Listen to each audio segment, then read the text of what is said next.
ओम शांति। हमारा लक्ष्य है अपने जीवन को योग युक्त बनाना।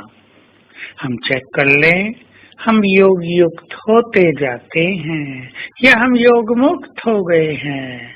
हमने अपने लक्ष्य को छोड़ तो नहीं दिया है, क्योंकि इस जीवन का सच्चा सुख योग युक्त होने में है, परमात्मा मिलन में है, आत्माभिमानी होने में है। जो आत्माभिमानी हैं वही अतीन्द्रिय सुख के अधिकारी हैं, और जो योग युक्त हैं वो सदा परमात्मा मिलन का सुख पाते हैं। उनसे बात करते हैं, उनका प्यार अनुभव करते हैं, उनका सुख पाते हैं, उनकी शक्तियां प्राप्त करते हैं, उनके वरदानों से स्वयं को सुसज्जित करते हैं, उन्हें राजी कर देते हैं। तो हम सभी योग युक्त बने, लक्ष्य दृढ़ करें। कार्य व्यवहार तो चलते रहेंगे। जिसको कामकाज नहीं है वो भी इधर उधर की बातों में रहते हैं और योग युक्त नहीं हो पाते। ये सब होता रहेगा, परंतु जिसका लक्ष्य दृढ़ हो वो अवश्य कुछ ना कुछ प्लानिंग करते हैं और अच्छा अभ्यास कर पाते हैं। विचार कर लें गहराई से, कौन हो सकते हैं योग युक्त। आज दो बातें ले रहे हैं। प्रथम, जिनको देह का आकर्षण न हो, जिनकी दैहिक दृष्टि न हो। यदि आप सारा दिन दैहिक दृष्टि से दूसरों को देखते हैं तो मन न चाहते भी विचलित रहता है। आपको पता भी नहीं चलेगा क्या क्या संकल्प मन में चल गए हैं। जरूरी नहीं विकारों के संकल्प ही चले, अनेक व्यर्थ साधारण अननेसेसरी थॉट्स आपके मन में उठते रहेंगे। इसलिए जिसे योगी बनना हो उसे आत्मिक दृष्टि से दूसरों को देखने का बहुत अच्छा अभ्यास करना चाहिए। और हम सब जानते हैं ये अभ्यास 5-10 दिन में संपन्न नहीं होगा। ये अभ्यास 1-2 साल में भी पूर्ण नहीं हो जाएगा। 5000 वर्ष का देह को देखने का ही अभ्यास है। इसलिए आत्मिक स्मृति की विशेष धुन लगानी ही पड़ेगी। दूसरा है अनासक्त। जो अनासक्त हैं वही परमात्मा की ओर आकर्षित हो सकते हैं।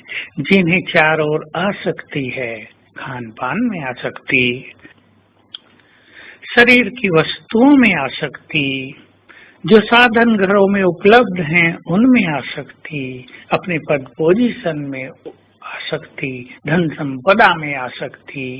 आसक्ति का अनेक विशाल फील्ड है, स्वरूप है इसके। मनुष्य की आसक्ति अनेक चीजों को देखने पर उनमें हो जाती है। इच्छाएं आसक्ति को जन्म देती हैं। कर्मेंद्रियों का रस आसक्तियों को बढ़ावा देता है। हम इन रसों से स्वयं को मुक्त करें।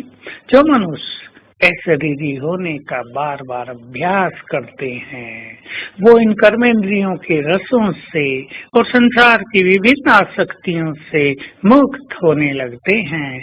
क्योंकि अशरीरी होने से कर्मेंद्रियां शिथिल शीतल होती हैं, देहभान छूटने लगता है, उनके रस फीके प्रतीत होने लगते हैं। आंखों का रस, जीभ का रस, मुख से बोलने का रस, कानों से व्यर्थ देखने का रस, इन कानों से व्यर्थ सुनने का रस, इन सब बातों पर विशेष अटेंशन देना है। देखना, सुनना और बोलना, खाना पीना, इन 4 रसों से अगर कोई योगी स्वयं को पूरी तरह मुक्त कर लेता है तो समझ लें योग के सब्जेक्ट में उसके कदम तीव्रता से आगे बढ़ने लगते हैं। और जो विभिन्न आसक्तियों में रत हैं उनका बुद्धि योग तो चाहते हुए भी ऊपर स्थिर नहीं हो पाएगा। तो चेक कर लें, हमें अनासक्त होकर योग युक्त होना है, न कि जीवन को योग से मुक्त कर देना है।